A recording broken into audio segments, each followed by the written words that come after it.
উপসাগরীয় অঞ্চল জুড়ে বাজছে যুদ্ধের দামামা। আশঙ্কা করা হচ্ছে যে কোনো সময় অঞ্চলটির প্রভাবশালী দেশ ইরানে হামলা চালাতে পারে যুক্তরাষ্ট্র।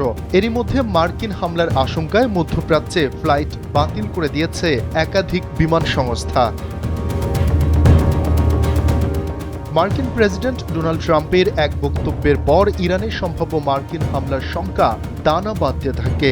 ট্রাম্প জানান, মধ্যপ্রাচ্যের উদ্দেশ্যে যাত্রা শুরু করেছে বিশাল এক মার্কিন নৌবহর, যে বহরে রয়েছে aircraft carrier USS Abraham Lincoln সহ বেশ কিছু গাইডেড মিসাইল ডিস্ট্রয়ার। বহরটি খুব কাছ থেকে পর্যবেক্ষণ করবে ইরানকে।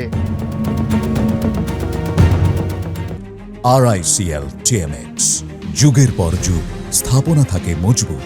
যদিও হামলা চালানো হবে কিনা সে বিষয়ে নিশ্চিত করে কিছু বলেননি ট্রাম্প। তবে ওয়াশিংটনের এই ধরনের কর্মকাণ্ড যুদ্ধ শুরুর ইঙ্গিত বলেই বিবেচনা করছে তেহরান। খামেনি প্রশাসন বলছে, আমেরিকার যে কোনো হামলা কিংবা সামরিক পদক্ষেপকে সর্বাত্মক যুদ্ধ হিসেবে বিবেচনা করে পাল্টা হামলার জন্য প্রস্তুত ইরানের সেনাবাহিনী।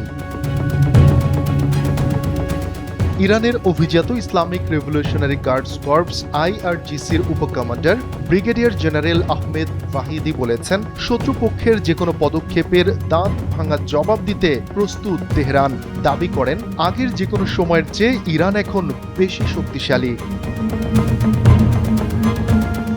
12 দিনব্যাপী যুদ্ধের ফলাফলের দিকে ইঙ্গিত করে জেনারেল আহমদ ওয়াহিদি আরও বলেন, এর আগেও শত্রুরা একটি জটিল ও বিস্তৃত পরিকল্পনা নিয়ে বহু স্তরীয় যুদ্ধ চালিয়েছিল। তারা ভেবেছিল মানসিক যুদ্ধ ও যৌথ অভিযানের মধ্য দিয়ে ইরানকে পরাজিত করবে, কিন্তু বাস্তবে ফল হয়েছে ঠিক উল্টো। 12 দিনের যুদ্ধ শেষে ইরান আগের চেয়ে আরও শক্তিশালী হয়ে উঠেছে, আর সেনা ও IRGC ইরানি যোদ্ধারা এখন আরও দক্ষ ও দৃঢ় প্রতিজ্ঞ। এর আগে ইরানের একজন জ্যেষ্ঠ সরকারি কর্মকর্তা নাম প্রকাশ না করার শর্তে বলেন, আশা করছি যুক্তরাষ্ট্র মধ্যপ্রাচ্যে যে নৌবহর পাঠাচ্ছে সেগুলো সরাসরি সংঘাতে জড়াবার জন্য নয়, তবে সবচেয়ে বাজে পরিস্থিতি মোকাবিলার জন্য আমাদের সামরিক বাহিনী প্রস্তুত, আর এ কারণে ইরানে সবকিছু উচ্চ সতর্কতায় রাখা হয়েছে।